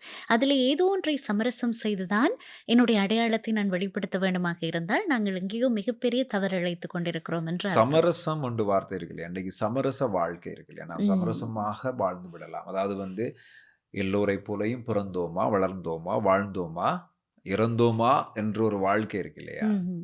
அந்த மாதிரி வாழ்றது தான் வாழக்கூடிய, இந்த உலகத்தில் வாழ்ந்து கொண்டிருக்கிறார்கள். ஆனால் ம். நாங்கள் அப்படி வாழக்கூடாது. என்னன்னு நிச்சயமாக. சொன்னா, எதற்கு நாங்கள் சமரசம் கொள்ள வேண்டும்? ம். என்னுடைய மொழி சார்ந்து, என்னுடைய ம்ஹும். இனம் சார்ந்து, என்னுடைய விடுதலை சார்ந்து, எனக்கு இருக்கக்கூடிய உரிமை சார்ந்து, எனக்கு இருக்கக்கூடிய சுதந்திரம் சார்ந்து நான் ஏன் சமரசம் கொள்ள வேண்டும்? இன்றைக்கு பலர் சமரசம் கொள்றாங்க. இன்றைக்கு வந்து நீங்க பார்த்தீங்கன்னு சொன்னா, அதாவது வந்து தமிழீழ விடுதலை போராட்டத்துக்கு முன்னுக்கு நின்றவர்கள், தமிழ் விடுதலை போராட்டத்திலே தங்களை பங்கு கொடுத்தவர்கள், தமிழீழ விடுதலை போராட்டத்துக்காக பெரும் களங்களை, போராட்டங்களை கண்டவர்கள் எல்லாருமே இன்று சமரசமாக போய் கொண்டிருக்கிறார்கள். அதாவது சமரசமான ஒரு வாழ்க்கைக்குள், ஓகே, இனி என்ன செய்ய போறோம்? ம். இப்போ ஒரு உதாரணத்துக்கு எடுத்துக்கொண்டோம்னு சொன்னா, சில பேர்கிட்ட பார்த்தீங்கன்னு சொன்னா, இவ்வளவு பேரை சாக கொடுத்துட்டோம், ம்ஹும். இவ்வளவு பேர் இறந்துட்டோம், இனியும் போராடி, இனியும் போராடி, இனியும் ஆக்களை இழந்து, இனியும் கஷ்டங்களை பட்டு, இனியும் யுத்தத்தை பார்த்து, அப்ப இவர்கள் இவ்வளவு பேரும் இழந்ததுக்கான அர்த்தம் இதே முதல்ல இந்த சமரசத்த செய்திருந்தா, ஒருவேளை இவ்வளோ பேர நாங்க கொடுத்திருக்க மாட்டோம் போல இருக்கிறது. எதுக்கு நாங்கள் சமரம் ம். திரும்பவும் நான் கேட்கிறேன். ம். நாங்கள் அதாவது வந்து ஒரு விடுதலை பொறி என்றது வந்து, ஒரு விடுதலை தீ என்றது வந்து ம்ஹ்ம். வெறும் நேற்று உருவாகி நாளை வருவதல்ல. எரிந்து எரிந்து முடிவது அல்ல. போடுவதில்லை. தமிழீழத்துக்கான விடுதலை என்றது வந்து ஆண்டாண்டு காலமாய் நிகழ்ந்து கொண்டிருக்கக்கூடிய ஒரு நெருப்பு. இது ஆமாம். வெறும் 40 ஆண்டுகளுக்கு முன்னாடி அல்ல. தமிழீழ விடுதலை புலிகளுக்கு அவர்கள் காலத்தில் இருந்தது. அதற்கு முன்பு எந்த காலத்தில் தமிழனை அடக்க வேண்டும், அடிமைத்தனப்பட வேண்டும் என்று சொல்லி மற்ற சமூகங்கள் எங்கள் மீது போர்களை தொடுத்தார்களோ, ம்ஹ்ம். அந்த காலத்திலிருந்து அது தொடர்ந்து கொண்டு இருக்குது. அவர்கள் சமரசம் செய்திருந்தார்கள் என்று சொன்னால், இன்றைக்கு உலகத்தில் தமிழ் என்ற ஒரு இனமே இருந்திருக்காதே! நிச்சயமாக நாங்கள் தேசங்கள் தோறும் சிதறடிக்கப்பட்டு விட்டோம். காலகாலமும் வரலாற்றிலே நிகழ்ந்திருக்கக்கூடிய ஆக்கிரமிப்புகள், எங்கள் மீதான அடிமைத்தனத்தினுடைய கை ஓங்கி இருந்த நேரங்கள் எல்லாம் நாங்கள் சிதறடிக்கப்பட்டதுக்கு பிறகு, இது உலகம் முழுக்கவும் இருக்கிற தமிழர்களை குறித்து தான். எல்லாருமே திக்கொன்றாக போய்விட்டார்கள். அவங்களுக்கு அதை ஏன் நாங்க இதுதான் என்னுடைய அடையாளம் என்று நான் போராட வேண்டும். இல்லாவிட்டால் ஏன் அந்த அடிமைத்தனத்தை எதிர்க்க வேண்டும் என்கிற எண்ணமே இல்லாத அளவுக்கு அவர்களினுடைய அன்றாட வாழ்வு அவர்களை உழற்றிக் கொண்டே இருக்கிறது. அந்த தீயை சரியாக உள்வாங்கினவர்கள் ஈழத்தமிழர்கள். இப்போதும் நீங்கள் எந்த தேசத்தில் இருக்கிற தமிழர்களை கேட்டாலும், ஈழத்தமிழர்கள் மீது மிகுந்த மரியாதை இருக்கிறது. ஏன் காரணம் என்னவென்றால், நாங்கள் அடிமைத்தனத்திற்கு எதிராக நின்றவர்கள். இத்தனை ஆண்டு காலமும் ஒரு சமரசமற்ற போரில் நின்றவர்கள். நின்றவர்கள். நின்றவர்கள். அப்ப நின்றவர்கள். நீங்க அதாவது வந்து நின்றவர்கள் என்று ம்ஹ்ம். நின்றவர்களா நின்று கொண்டிருக்கிறார்களா? நின்றவர்கள் நிற்க வேண்டிய தேவை இருக்கிறவர்கள். தேவை இருக்கிறது. ம்ஹ்ம். அப்ப தொடர்கிறார்களா? இப்போது கேட்டீர்களாக இருந்தால் எங்களுடைய கால் கொஞ்சம் அவ்வாறு ஆ. அந்த அந்த நாங்கள் என்னத்தை நம்பி இதுவரைக்கும் போராடினோமோ, என்னத்துக்காக இதுவரைக்கும் நாங்கள் குரல் எழுப்பினோமோ, அந்த நிலம் குறித்து இப்போது எங்களுக்கே சந்தேகம் வந்துவிட்டது. இப்பொழுது எங்கள் காலை கொஞ்சம் ஷிவராக இந்த ஆரம்பித்திருக்கிறது. சந்தேகம் ம்ஹ்ம். அந்த 40,000க்கும் மேற்பட்ட போராளிகளுக்கு வந்திருந்தால், ம்ஹ்ம். இந்த உலகத்தில் நீங்கள் புலம்பெயர்ந்து எதிரிகளாக போன தேசங்களெல்லாம் பொருளாதார ரீதியாக, கல்வி ரீதியாக இவ்வளவு வளர்ந்தெடுக்க முடியுமா? அதுக்கு ஒரு காரணம் இருக்கு ரஞ்சித். அந்த அவ்வளவு காலமும் அந்த தீயை சரிவர நாங்கள் ஒரு தீப்பந்தம் போல ஒவ்வொருத்தருக்கும் கைமாற்றினோமாக இருந்தால், அந்த காலகட்டத்தில நாங்க சரியாக அறிவூட்டப்பட்டோம். நாங்கள் யார் என்று, என்ன செய்து கொண்டிருக்கிறோம், எங்கே போய்க் கொண்டிருக்கிறோம், என்ன நிகழ்கிறது, இதெல்லாமுமே எங்களுக்கு தொடர்ச்சியாக சொல்லப்பட்டுக் கொண்டிருந்தது. இப்பொழுது எங்களை வழிநடத்த ஒரு ஆயன் இல்லை. நாங்கள் சிதறடிக்கப்பட்ட மந்தைகளாக இருக்கிறோம். மறுபடியும் அதே அந்த அஞ்சலோட்டம் போலத்தான். அந்த விடுதலை தீயை யார் கடத்துவது? இல்லாவிட்டால் அந்த இல்ல அறிவூட்டலை அந்த கருத்தில் கூட நான் அத வந்து தொடர்ச்சியாக ஒரு தனி மனிதனை, ம்ஹ்ம். அதாவது வந்து ஒரு மனிதனை மட்டுமே நம்பி ஒரு போராட்டம் இருந்துவிடக்கூடாதுன்றதை அந்த மனிதன் ஆசைப்பட்டார். என்னை மட்டுமே ம். நம்பி இந்த போராட்டம் இருந்துடக்கூடாது. நிச்சயமாக. நான் மட்டுமே இந்த போராட்டத்தை நான் மட்டுமே நடத்தி வந்து இது எல்லாரும் சொல்றார்கள், பிரபாகரனின் போராட்டம் தமிழீழத்தின் கிடையாது இல்லையா? தமிழீழம் என்ற தேசம் வந்து பிரபாகரன் காலத்தில் நடக்க வேண்டும் என்று ஆசைப்பட்டார்கள். அது அந்த ஆசை இருக்கட்டும். ஆனால் ம். நம்மளுடைய தேசிய தலைவர் அப்படி எண்ணவே இல்லை. ம்ஹ்ம். அவருக்கு தெரியும். அதாவது வந்து இந்த உலக பரப்பில் வந்து அரசியல் ரீதியாக பல விடயங்களை, ராஜேந்திர ரீதியாக பல விடயங்களை அவதானித்தவர். அவர் தீர்க்கதரிசி. ம். கடந்த வெறும் காலத்தில் என்னவெல்லாம் நிகழும் என்பதை எப்பவே சொன்னவர். அப்படிப்பட்ட ஒரு தீர்க்கதரிசிக்கு நிச்சயமாக தெரியும், ம்ஹ்ம். இந்த போராட்டம் வந்து என் காலத்தில் நடந்தால் அவர் சந்தோஷப்பட்டிருப்பார்கள். எங்கள் காலத்தில் நடந்தால், ஆனால் அதை தாண்டி இது நிகழும். என்னன்னு ம்ஹ்ம். சொன்னா, இந்த உலக பரப்பின் மாற்றங்கள், இந்த உலகத்தில் வந்து விடுதலைக்காக போராடும் இனங்களுக்கு எதிராக ஏற்படக்கூடிய சூழல்கள் எல்லாமே எங்களுடைய விடுதலை போராட்டத்தை ஒரு அழிவுக்கோ அல்லது அழிக்கக்கூடிய ஒரு சூழலுக்கு கொண்டு செல்லும் என்பதை அவர்கள் தெரிந்து வைத்திருந்தார்கள். ம்ஹ்ம். அதனால்தான் வந்து அவர்கள் வந்து சமாதான ம்ஹ்ம். காலத்தில் வந்து இந்த உலகத்தில் வந்து ஒரு முக்கியமான விடயம், இந்த உலகத்தில் வந்து தமிழீழ தேசிய தலைவரை பார்ப்பதற்கு, அவரை சந்தித்து அவரோடு உரையாடுவதற்கு, அவரோடு நின்று பேசுவதற்கென்று பலர் ஆசைப்பட்டார்கள். ம்ஹ்ம். இந்த உலகத்தில் இருக்கக்கூடிய அதாவது வந்து அரசியல்வாதிகள், தலைவர்கள் பலர் ஆசைப்பட்டார்கள். என்னென்று சொன்னால், ஒழுக்கம் மிகுந்த, தீர்க்கமான, இலட்சியப்பற்றுள்ள ஒரு மாமனிதனை சந்திக்க வேண்டும் என்று யார்தான் விரும்ப மாட்டார்கள். அப்படிப்பட்ட எமது தேசிய தலைவர் சமாதான காலத்தில் அவர் பல்லாயிரக்கணக்கான புலம்பெயர் தேசத்தில் வாழ்ந்த தமிழ் இளம் சமூகத்தை சந்தித்தார். ம்ஹ்ம். எவ்வளவு வேலைப்பளுகள் அவருக்கு இருந்தது, எவ்வளவு விதமான சிக்கல்கள் இருந்தது. ஆனால் அதையெல்லாம் தாண்டி ஆயிரக்கணக்கான தமிழீழம் தலைமுறையை அவர் சந்தித்தார். நீங்கள் சொன்னீங்களே இல்லையா, அதாவது வந்து எங்களுக்கு வழிகாட்டிகள், அந்த வழிகாட்டிகளாக அவர்கள் மாற வேண்டும். இந்த உலகத்தில் தமிழீழ விடுதலை போராட்டத்தை அரசியல் ரீதியாகவும் ராஜதந்திர ரீதியாகவும் கொண்டு சேர்க்க வேண்டும் என்ற ஒரு அபாவில் அவர்கள் செய்வார்கள் என்ற நம்பிக்கையில் ஆயிரக்கணக்கான தமிழீழம் சமூகத்தை அவர் சந்தித்தார். அவர்களும் அவருக்கு வாக்கு கொடுத்தார்கள், போராளிகளுக்கு வாக்கு கொடுத்தார்கள். நாங்கள் போராடுவோம், இந்த உலக பரப்பில் இந்த விடுதலை போராட்டத்தின் எழுச்சியை தொடர்ந்து கொண்டு செல்வோம், அந்த தீயை நாங்கள் அணையாமல் காப்போம் என்றெல்லாம் சொன்னவர்கள் இன்று குடும்பங்களாக, திருமணங்கள் விட்டு எல்லாமே ஆகிவிட்டது. வழிகாட்டிகளை அவர் உருவாக்கினார். ஆனால் அந்த உருவாக்கப்பட்டவர்கள் 2009 பிறகு படிப்படியாக தங்களுடைய பௌதிக வாழ்க்கைக்கு போய்விட்டார்கள். அப்ப ஒரு போராளிக்கும் ஒரு விடுதலை வீரனுக்கும் உள்ள, ஒரு சாதாரண மனிதர்களுக்கும் உள்ள வித்தியாசம் இதுதான். நிச்சயமாக.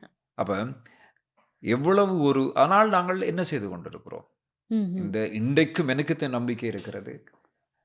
தலைவரை சந்தித்த பல இளம் தலைமுறைகள் இன்றும் போராடி கொண்டுதான் இருக்கிறார்கள். இன்றும் அந்த விடுதலைக்காக தாங்கள் தொடர்ந்து போராட வேண்டும் என்று நம்பிக்கொண்டுதான் இருக்கிறார்கள்.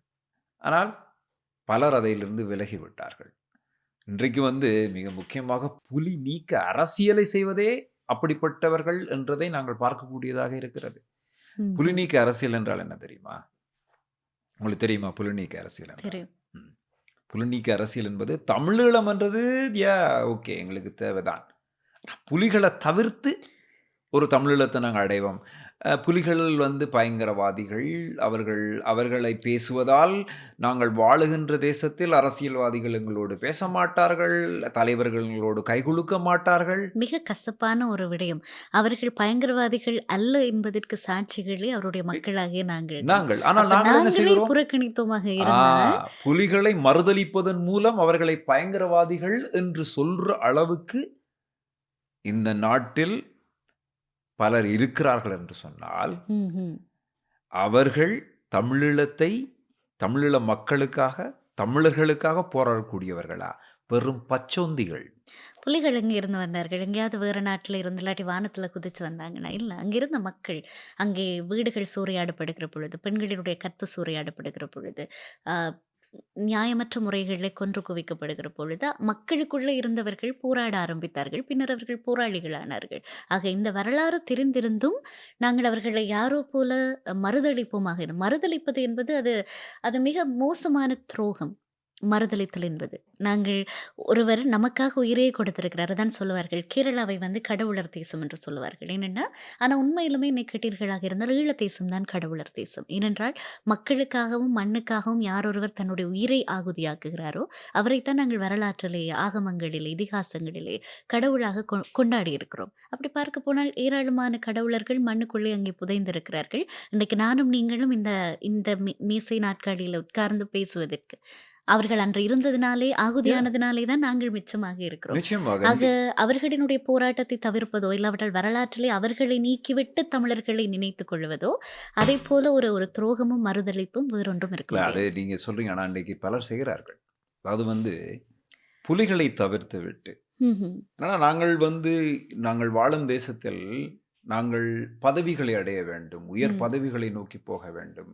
அப்படி என்று சொன்னால் நான் புலி சார்புடையவன், புலி ஆதரவாளன், தமிழ் விடுதலை போராட்டம் என்று சொன்னால் அவர்கள் வந்து எங்கே எங்களை உள்வாங்கிக் கொள்ள மாட்டார்களோ? அதுக்கு அவர்கள் சொல்ற விடயம் என்ன தெரியுமா? அது ராஜதந்திரமான செயல்முறையாம். என் தாயை கேடுகட்டவள் என்று சொல்லிக்கொண்டு நான் இன்னொருவனோடு கைகொலுப்பேன் என்றால் அதைவிட ஒரு கேவலமான விடயம் இந்த உலகத்தில் இருக்கிறதா? என் தேசத்துக்காக எத்தனை இளம் வயதில் எங்களை போன்ற கனவுகள் அவர்களுக்கும் இருந்திருக்கிறது இல்லையா? நிச்சயமாக. அவர்களுக்கும் காதல் இருந்திருக்கும், அவர்களுக்கும் பல ஆசைகள் இருந்திருக்கும். ஆனால் தங்கள் உயிரை இந்த தேசத்தின் மண்ணில் அவர்கள் வீழ்த்தினார்கள் இல்லையா? அந்த மரிய மகாபெரிய அந்த மனிதர்களை, அந்த மாவீரர்களை நாங்கள் எங்கள் உதடுகளில் உரைப்பதன் மூலம் அதற்கே நாங்க வெட்கப்படுறோம் வெட்கப்படும் என்று அப்படின்னா சொன்னால், நீ முதலில் மனிதனாக வாழ்வதற்கு வெட்கப்படு. நிச்சயமாக. நீ தமிழனே கிடையாது. தமிழீழ விடுதலை புலிகளை மறுதலிப்பவன், எங்கள் தேச விடுதலைக்காக போராடிய மகாபெரிய வீரர்களை மறுதலிப்பவன், அது அவர்களை தவிர்க்க நினைப்பவன், அவர்களை புலிநீக்க அரசியலில் செய்ய நினைப்பவன் தமிழனும் அல்ல, அவன் மனிதனும் அல்ல. முதலிலே என்ன ஏன் போராட வேண்டும், எதற்காக போராட வேண்டும், அந்த உறுதியை கொடுத்தவர்கள் அவர்கள் தான். அந்த நிச்சயமா. மனோபலத்தை, மனோதிடத்தை, என் உயிரை கூட கொடுக்கறதுக்கு நான் ரெடி. ஏனென்னா எனக்கு என்னுடைய உரிமை முக்கியம்.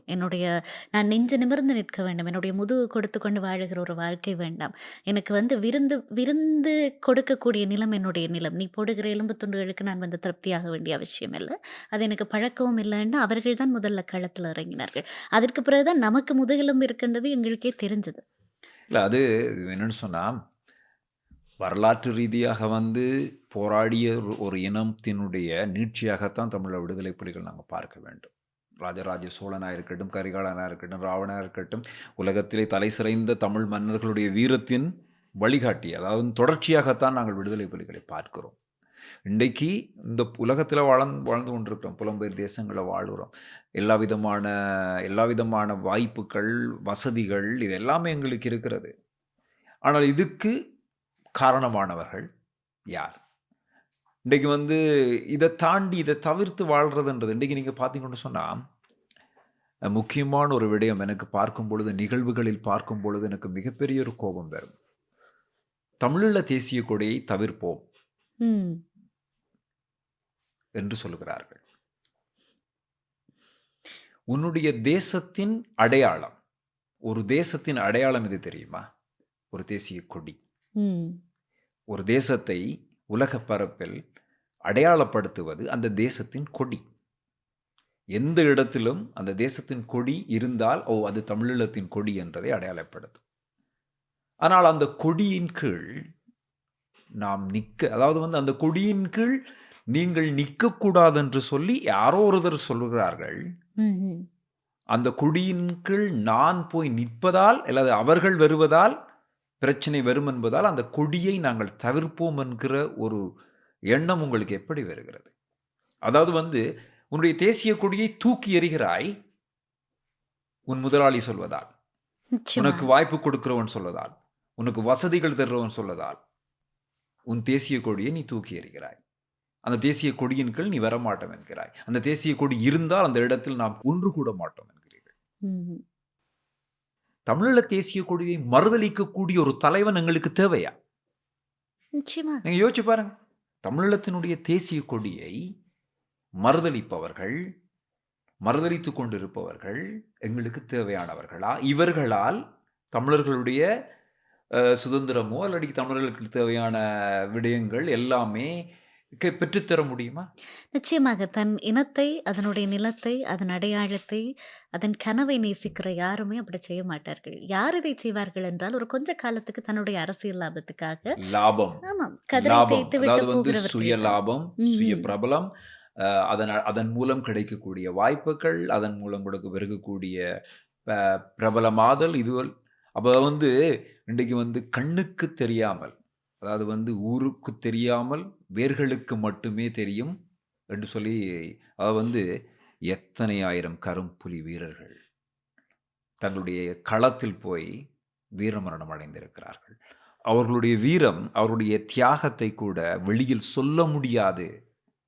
அப்ப நான் எதற்காக இறக்கிறேன் என்பது கூட இந்த உலகத்துக்கு தெரியாது என்று பொழுதும் அந்த களத்துக்கு புகுந்து தங்களை ஆகுதியாக்கிய அந்த வீரர்கள் கொண்டு ஒரு சமூகத்தில் இருந்து கொண்டு அவர்களை மறுதலித்து எங்களுடைய அடையாளமாக இருக்கக்கூடிய தேசிய கொடியை தள்ளி வைத்து போட்டு நாங்கள் என்ன செய்ய போகிறோம்?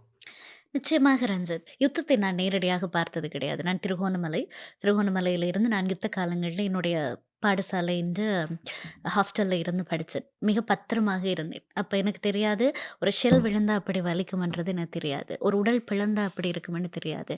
ஒரு கை இல்லாட்டி எப்படி இருக்கும்னு தெரியாது. எனக்கு தெரிந்ததெல்லாம் அந்த யுத்தத்துக்கு பிறகு மிஞ்சின எச்சங்கள நான் கண்ணால பார்த்தேன்.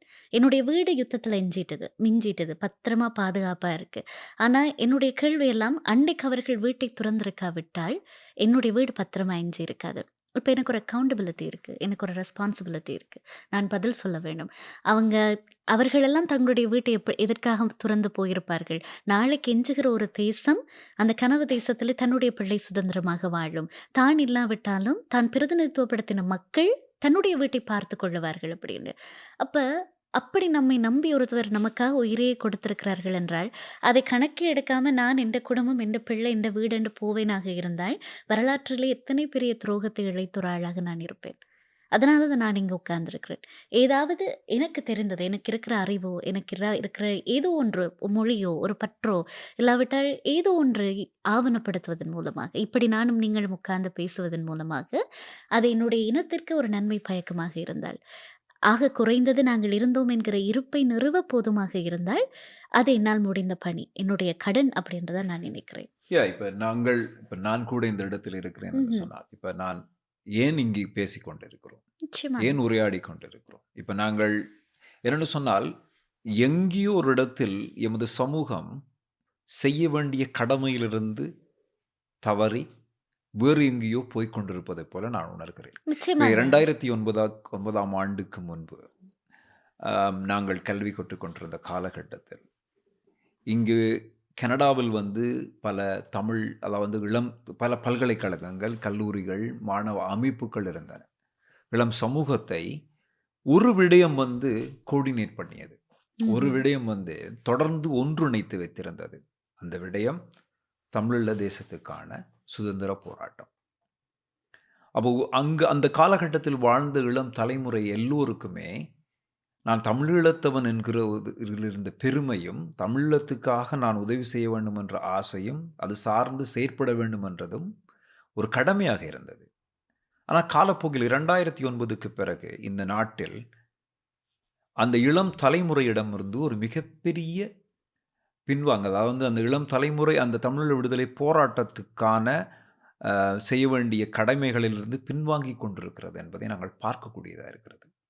இன்றைக்கு இந்த நாட்டில் இந்த காலகட்டத்தில் படித்து கொண்டிருக்கக்கூடிய மாணவர்களில் அதாவது மிக குறைந்த விகிதாசாரத்தில், அதாவது குறைந்த அளவு மாணவர்கள் தான் தமிழீழ விடுதலை போராட்டத்தையும், தமிழீழ விடுதலைக்கான தேவையையும், தமிழீழ அரசியலையும் தொடர்ந்து பேசிக் கொண்டிருக்கிறார்கள். ஏன் இவர்கள் பேசாமல் இருக்கிறார்கள்? அவர்கள் மட்டுமல்ல, இப்போ என்னுடைய வயதை ஒத்தவர்கள், என்னுடைய தலைமுறையைச் சேர்ந்தவர்கள், நான் உண்டு, என் வாழ்வுண்டு, என் குடும்பம் உண்டு என்று விலகி வாழ்ந்து கொண்டிருக்கிறார்கள். ஒரு காலத்தில் போராட்டத்தில் மிக தீவிரமாக செயற்பட்டவர்கள், அதிலிருந்து வெளியில் போய் அவர்கள் இன்றைய வாழ்க்கைக்கு ஏற்றபடிய வாழ்க்கையை இன்று வாழ்க்கைக்கு தேவையானவற்றை அடைவதற்கான குறிக்கோள்களோடு நகர்ந்து கொண்டிருக்கிறார்கள். அது பிழை அல்ல. ஏனென்றால் ஒரு மனிதனானப்பட்டவன் தன் பொருளாதார ரீதியாக தன்னை பலப்படுத்திக் கொள்ள வேண்டும். எல்லா விதமான வாழ்க்கை தேவையான ஆசைகள் எல்லாத்தையும் வாழத்தான் வேண்டும். ஆனால் எங்கள் எல்லோருக்கும் இருக்கக்கூடிய ஒரு கனவை நாங்கள் மறந்து விடக்கூடாது. அந்த அது ஒரு கனவு சமூக இருக்கிறது. பொறுப்பு. அந்த பொறுப்பு இன்றைக்கு அந்த பொறுப்பு, அந்த நம்பிக்கை உங்கள் மேல் அவர்கள் வைத்தபடியால் தான் கடைசி வரைக்கும் ம்ஹ்ம். களத்தில் நின்று அந்த மண்ணில் விழுந்து போனார்கள். சரணடைந்திருக்கலாம், ஓடி போயிருக்கலாம், என்ன வேணாலும் செய்திருக்கலாம். நீங்க இப்போ அத்தனை தளபதிகளையும் பேரம் பேசி இருப்பார்கள். ம்ஹ்ம். இத்தனை லட்சக்கணக்கான கோடிக்கணக்கான பணங்கள் கொடுப்பதன் மூலம் உங்களை உலகத்தில் எந்த ஒரு தேசத்தில் வாழ வைத்திருக்க முடியும் என்றெல்லாம் கொடுத்து எவ்வளவோ விஷயங்கள் பேசியிருப்பார்கள். ஆனால் நான் ஒரு தளபதியினுடைய ஃபோட்டோ இப்போ கையில் இறுதி களத்தில் அவர் மரணித்த பொழுது கையில் ஒருபடி மண்ணை பிடித்து கொண்டு மரணித்தது எல்லாமே நான் பார்த்துருக்கிறேன். ம். அவர்கள் அளவுக்கு எங்களால் வாழ முடியாது தான். அவர்களைப் போல தியாகத்திலும் வீரத்திலும் தன் தேசத்தின் மீது அதிகளவு ஆசை கொண்டு அதுக்காக எதுவும் செய்ய முடியும் என்ற அளவுக்கு எங்களால் வாழ முடியாது தான். ஆனால் அவர்கள் எங்களுக்கு கொடுத்த அந்த தீயை, அவர்கள் எங்களுக்கு கொடுத்த அந்த கடமையை நாங்கள் தொடர்ந்து அடுத்த தலைமுறைக்கு கொண்டு போய் சேர்க்க வேண்டும். எங்களுடைய தலைமுறைகளுக்கு நாங்கள் உரையாட வேண்டும். இந்த நிச்சயமா. உரையாடல் நிகழ்வதன் மூலம்தான் என்னென்னு சொன்னால் நாங்கள் திரும்ப திரும்ப திரும்ப ஒரு விடயத்தை பேசுவதன் மூலம்தான் அந்த அந்த அந்த பேச்சும் அதுக்கான தேவையும் தொடர்ந்து இருந்து கொண்டிருக்கும். அதை நிச்சயமாக. பேசாமல் அதை கடந்து போய் கொண்டிருந்தோம் என்று சொன்னால் காலப்போக்கில் அது தேவையில்லாத ஒன்றாக மாறிவிடும். இன்றைக்கு உலகமெல்லாம் வாழ்ந்து கொண்டிருக்கக்கூடிய ஈழத்தமிழர்கள் ஒரு தேவையில்லாத காலத்துக்குள் போய்விடக்கூடாது. தமிழீழத்துக்கான தேவை, தமிழீழத்துக்கான விடுதலை, தமிழீழ விடுதலைக்கான தேவையை நாங்கள் தொடர்ந்து பேச வேண்டும். வெறும் 2 நாட்கள் பேசிவிட்டு போகக்கூடாது. நிச்சயமாக இந்த தீபாவளி பொங்கலுக்கு வந்து நாங்க அதுக்கு படத்தை மாத்துவோம் இல்லையா? அதே மாதிரி இல்லாமல் இந்த மாவீரர் நாள் மே 18 எல்லாம் வருகிற போது அதைத்தான் செய்வோம். அந்த நாள் மட்டும் பாடுவோம். அடுத்த நாள் இன்னொரு புகைப்படத்தை மாற்றிக்கொண்டு எங்களுடைய வேலையை பார்த்துவிட்டு போய்க்கொண்டே இருப்போம். தமிழை குறித்து பேசுவதாக இருந்தால் யாராவது வந்து சொல்வார்கள், "அவன்டா, இவன்டா, வீரன்டா, தமிழன்டா" அப்படின்னு சொன்னா நல்லா ஃபயர மட்டும் விட்டுட்டு அதெல்லாம் அப்படியே எங்களுடைய பொறுப்பு முடிந்தது என்று போவோம். இதெல்லாம் பார்க்கிற போது தான் ஒரு பெரிய வரலாற்றை உடையவர்கள், ஒரு வரலாற்று செழிப்புடையவர்கள், வீரம் செறிந்த ஒரு வரலாற்றுக்கு சொந்தக்காரர்கள், இன்றைய கோமாளிகளாக மாற்றப்பட்டு கொண்டிருக்கிறார்கள். அதுதான் எங்களை ஆளுகிறவர்கள், ஆள நினைக்கிறவர்களினுடைய எண்ணமும் கூட. ஆக இப்படியே இது போகுமாக இருந்தால் நாங்கள் வந்து காணாமல் போய்விடுவோம், சிதறடிக்கப்பட்டு விடுவோம், அடையாளமற்றவர்களாகி அதுதான் விடுவோம். தேவையா இருக்குது அதற்கு அவங்களுக்கு. பிறகு என்ன நடக்கும்னா, இப்போ ஒரு பெரிய ஒரு ஒரு விடுதலை தீயை நாங்கள் உருவாக்கி விட்டோம். அதனுடைய பாதி தூரத்திற்கு வந்தாகிவிட்டது இந்த கனவு தேசத்தை அடைவதற்கு. நானும் நீங்களும் பேசுகிற போது நீங்கள் முன்னும் என்னோடு பகிர்ந்திருந்த ஒரு விடயம் இப்பொழுதுமே ஞாபகத்துக்கு வருகிறது. நாங்க யூதர்களையும் தமிழர்களையும் க ஒப்பிட்டு காட்டியிருந்தோம். ஆக அது இப்போதெல்லாம் யூதர்களையும் தமிழர்களையும் வரலாற்றிலே தேசங்கள் இல்லாமல் சிதறடிக்கப்பட்ட 2 இனம், யூதர்களும் தமிழர்களும். வெவ்வேறு இனங்களும் இருக்கிறது. ஆனால் யூதர்களுக்கும் தமிழர்களுக்கும் சொல்லிக் கொள்ளுகிற அளவுக்கு வரலாற்று செறிவு இருக்கிறது. ஆக அப்படி ஆகிற இருவரை நீங்கள் எப்படி ஒப்பிடுவீர்கள்? அவர்களிடத்தில் இருந்த ஒற்றுமை உங்களிடத்தில் இல்லை இல்லையா என்று சொல்லுகிறவர்கள் இருக்கிறார்கள். உண்மைதான். அப்படி எல்லாமும் இது இது ஒரு பயணம். நாளைக்கு சாத்தியப்பட போகிற ஒரு விடயம் அல்ல. ஆக இந்த பயணத்தில் எல்லாமும் வரும். நாங்கள் வந்து எங்களுடைய உறுதியை இழப்போம், திரிந்து போவோம், மறுபடி சேருவோம், அதற்கான தேவை உணர்வோம். இது எல்லாமுமே வரும் தான். ஆக நீங்களும் நானும் பேசிக் கொண்டிருக்கிற போது நீங்கள் ஞாபகப்படுத்திய விடயம் ஞாபகம் இருக்கிறதா? இது யூதர்களுக்கு ஒரு பாஸ்கா போல, இது தமிழர்களுக்கான பாஸ்கா. நாங்கள் எங்களுக்கு நிகழ்ந்தது இனவழிப்பு தான் என்பதை யூதர்கள் அப்படித்தான் நினைவு கூறுவார்கள். அவர்களுடைய பாஸ்காவிலே அவர்கள் கடந்து வந்த அந்த அடிமைத்தனத்தினுடைய நாட்களை புளிப்பில்லாத அப்பம் எடுத்து நினைவு கூறுவார்கள். அந்த கசப்பு அவர்கள் கடந்து வந்த அந்த அடிமைத்தன வாழ்வை அவர்களுக்கு ஞாபகப்படுத்தும். எப்போதுமே அவர்கள் அதை மறக்காமல் நினைவு கூறுவதற்கான காரணம், எங்களுக்கு இப்படி செய்தார்கள், இப்படி இப்படி எங்களை அடிமைப்படுத்தினார்கள். ஆக இதனாலே தான் ஒருவன் என் மீது சப்பாத்து காலை என்னுடைய கழுத்திலே வைப்பானாக இருந்தால், அவனை தட்டி விடுறதோ, அவனுக்கு எதிராக எழுந்து நிற்பதோ என்னுடைய உரிமை. ஆக அந்த சப்பாத்து காலினுடைய நாட்களைத்தான் அவர்கள் நினைவு கூர்ந்தார்கள். அதேபோல தமிழர்கள் நினைவு கூறுவதற்கான காரணமும் அதுதான். முள்ளிவாய்க்கால் கஞ்சி என்று இந்த மே 18 நாளிலே நாங்கள் நினைவு கூறுவதற்கான காரணம், எங்களை இப்படியெல்லாம் அழித்தொழித்தார்கள், இப்படியெல்லாம் எங்களுக்கு எதிராக அடக்குமுறையை பிரயோகித்தார்கள் என்பதை நாங்கள் மறுபடி நினைத்துக் கொள்வதன் மூலமாக நாங்கள் அதை கடத்துகிறோம். அந்த தீயை, விடுதலைக்கான தேவையை, ஒரு கனவு தேசத்துக்கான தேவையை நாங்கள் கடத்துகிறோம். ஆக இந்த இந்த பயணத்தில் இவ்வளவு தூரம் வந்ததற்கு பிற்பாடு மறுபடியும் பின்வாங்குவோமாக இருந்தால், மறுபடியும் நாங்கள் யார் என்பதை மறந்து போவோமாக இருந்தால், இப்பொழுது என்ன நடக்கும்? அதே சுழற்சி முதலிலே இருந்து தொடங்க ஆரம்பிக்கும். மறுபடியும் உங்களுடைய வீடுகள் சூறையாடப்படும், மறுபடியும் இல்ல உங்களுடைய அதுதான் நிலங்கள் இப்ப எடுத்துக் நடந்து கொள்ளப்படும். கொண்டிருக்கிறது. ஆமாம். அப்படி போகிற இன்னைக்கு போது இந்த இடத்துக்கு எங்களுக்கு வருவதற்கு இன்னும் பல இன்னும் 100 பல ஆண்டுகள் வந்து வரும். இப்ப நீங்க பார்த்தீங்கன்னு சொன்னா, எங்களுக்கு ஒரு பலத்தை உருவாக்கி தந்து விட்டார்கள். ம்ஹ்ம். அதிகாரமிக்க பலம். நிச்சயமாக. மற்றவர்கள் பார்த்து பயப்படக்கூடிய ஒரு பயம். ம்ஹ்ம். அந்த பயத்தை, அந்த அதிகாரத்தை எங்களுக்கு அவர்கள் தந்து இருக்கிறார்கள். இந்த அதிகாரத்தையும் இந்த பலத்தையும் வைத்துக்கொண்டு நாங்கள் அடுத்த கட்டத்தை தாண்டி தேசத்தை அடைய வேண்டும். ஏனென்றால் எங்களுடைய போராட்டம் வந்து அதாவது வெற்றியின் விளிம்பில் தோற்கடிக்கப்பட்டது. நிச்சயமாக. வெற்றி ஒட்டுமொத்த தமிழம் இந்த உலகத்தில் அங்கீகரிக்கப்படக்கூடிய ஒரு தேசமாக உருவாகக்கூடிய காலப்பகுதியில் நாங்கள் வீழ்த்தப்பட்டோம். நிச்சயமாக.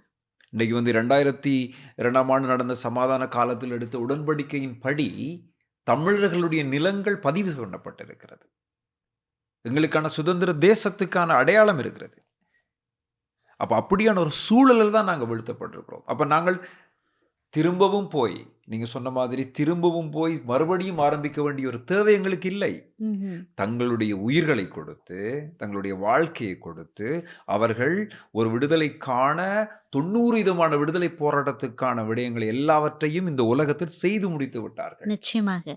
எல்லாவற்றையும் அரசியல் ரீதியாக பலம் பொருந்திய இராணுவ அமைப்பு மூலம் எல்லா விதத்திலும் இன்றைக்கு வந்து தமிழம் என்று சொன்னால் இந்த உலகம் பூராக தெரிந்திருக்கிறது. யார் காரணம்? ம்ஹ்ம். அவர்களுடைய தியாகம் காரணம். அப்படி அவர்கள் இவ்வளவையும் செய்து விட்டிருக்கிறார்கள். வெறும் 10% என்று வைத்துக் கொள்வோமே. இந்த ம். 10% நாங்கள் தொடர்ந்து போராடினோம் என்று சொன்னால், இன்றைக்கு நீங்கள் யூதர்கள் என்று சொன்னீர்கள் இல்லையா? யூதர்கள் வந்து பாஸ்காவின் போது வந்து அந்த அவர்களுடைய நினைவுகளை நினைத்து அதாவது 1000 ஆண்டுகளாக அடிமைப்பட்டதை நினைத்துக் கொள்கிறார்கள் என்று சொன்னீர்கள். அதாவது அவர்கள் எத்தனை 1000 ஆண்டுகள் அதை தொடர்ந்து நினைத்து கொண்டார்கள். ஆனால் அப்படியல்ல. எங்களுக்கு வந்து எல்லா அடிமைத்தனத்திலுமிருந்து, எல்லா இழப்பிலுமிருந்து, எல்லா தோல்விகளிலுமிருந்து ஒரு மிகப்பெரிய வெற்றியை எங்களுடைய தேசிய தலைவர் எங்களுக்கு பெற்று தந்து விட்டு போயிருக்கிறார். பெற்று ம். தந்திருக்கிறார். அதை எப்படி எடுத்துக்கொண்டு இது என் நிலம், இது என் தேசம், இது எனக்கானது மட்டுமே என்று இந்த உலகத்தில் நிறுவ வேண்டியதுதான் எங்களுடைய கடமையா இருக்கிறது. நிச்சயமா. அதை செய்யாமல் நாங்கள் பலவிதமான தேவையில்லாத விஷயங்களில் ஈடுபட்டு கொண்டிருக்கிறோம். நாங்கள் அதைத்தான் செய்ய வேண்டும். நிச்சயமாக. நம்மிடத்துல இப்போது பெரிய ஒரு பொறுப்பு இருக்கிறது. ஏன் நானும் நீங்களும் இன்னைக்கு எங்களுக்கு ஒரு வேலை இல்லையா? இதற்காக உட்கார்ந்து பேசிக் கொண்டிருக்கிறோம். காரணம் என்னவென்றால், ஒன்று நம் இனத்தை அடிமைப்படுத்த நினைக்கிறவர்களிடத்தில் இருந்து பாதுகாக்க வேண்டியிருக்கிறது. இது ஒன்று என்றால், இன்னொரு கவலைக்குரிய விடயம் நம் இனத்தை சார்ந்தவர்களிடமிருந்தே நம் இனத்தை பாதுகாக்க வேண்டியிருக்கிறது. காரணம், ஒரு சரியான ஐடியாலஜி இல்லாவிட்டால், இதை நோக்கி நாங்கள் நகர்கிறோம் என்கிற தெளிவு நமக்கு இல்லாவிட்டால், யாரும் அதை ஒரு குட்டை போல கலக்கி விடலாம். ஆக எவ்வளவுக்கு எவ்வளவு அந்த அந்த கொள்கையை பலவீனமடைய செய்கிறார்களோ, அவ்வளவுக்கு அவ்வளவு அந்த கொள்கை அப்படியே காற்றிலே நீர்த்து போய்விடும். ஆக அதிலிருந்தும் நாங்கள் பாதுகாக்க வேண்டிய தேவை இருக்கிறது. அதுதான் சொன்னேன். இன்றைக்கு இந்த வி ஹேவ் a ட்ரீம் என்ற இந்த நிகழ்வை நாங்கள் ம்ஹ்ம். ஆரம்பிக்கிறோம். இது காரணம் வந்து மகாகவி பாரதியின் ஒரு வரிகள் இருக்கிறது. ம். மிகப்பெரிய ஒரு அதாவது வந்து இந்த சுதந்திர பயிரை கண்ணீர் விட்டா வளர்த்தோம், நம் செந்நீர் விட்டல்லவா வளர்த்தோம் என்று இந்திய சுதந்திர போராட்டத்தை பற்றி அவர் சொல்லியிருப்பார். ஆனால் எங்களுடைய புரட்சி கவிஞர் காசியானந்தன் சொல்லியிருப்பார்.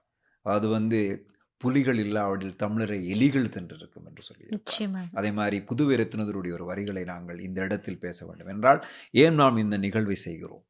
நாங்கள் தொடர்ந்து பேச வேண்டும். உங்களுடைய கனவை பற்றி பேச வேண்டும். எங்களுடைய கனவு என்பது எங்களுடைய தேசம்தான். இந்த தேசத்தை பற்றி நாம் தொடர்ந்து உரையாடுவதன் மூலம், தொடர்ந்து அது சார்ந்த விடயங்களை பேசுவதன் மூலம் எமது தலைமுறைக்கும் எமது அடுத்த தலைமுறைக்கும் நாங்கள் எமது போராட்டத்தை தக்க வைப்பதற்குத்தான் நாங்கள் இந்த நிகழ்வை செய்கிறோம் இல்லையா? அப்ப அந்த நிச்சயமாக. இடத்தில் நான் இறுதியாக வந்து அவருடைய அந்த வரிகளை சொல்ல வேண்டும் நான் நினைக்கிறேன். அன்றைக்கு முள்ளிவாய்க்காலில் மிகப்பெரிய அளவுக்கு அந்த அந்த நினைவு தீ இட்டு அதை கொளுத்தி அவர்கள் அந்த நினைவு தீ எரியும் பொழுது அதை அதை பலர் அந்த கவிதையை செயல் பண்ணியிருந்தார்கள். இந்த இடத்தில் அந்த கவிதையை நான் சொல்ல வேண்டும். சும்மா காற்றில் பற்றியா இந்த தீ மூண்டது, சும்மா காற்றில் பற்றியா இந்த தீ மூண்டது, இந்த அனல் பிடித்தெரிய எத்தனை காலம் பிடித்தது, இவ்வளவு அனல் பிடித்தெரிய எத்தனை காலம் பிடித்தது, எத்தனை பேரை தீத்தது, ம்.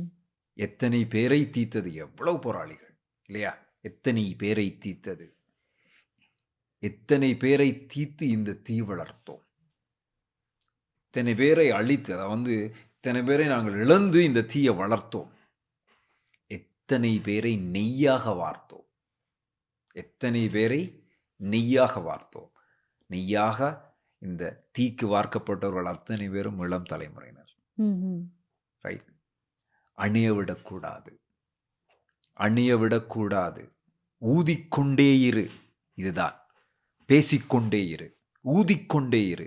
உன் தேசத்துக்கான தேவையை பேசிக்கொண்டே இரு, ஊதிக்கொண்டே இரு. பற்றி எரிய போகுதென பதறுவார். ம்.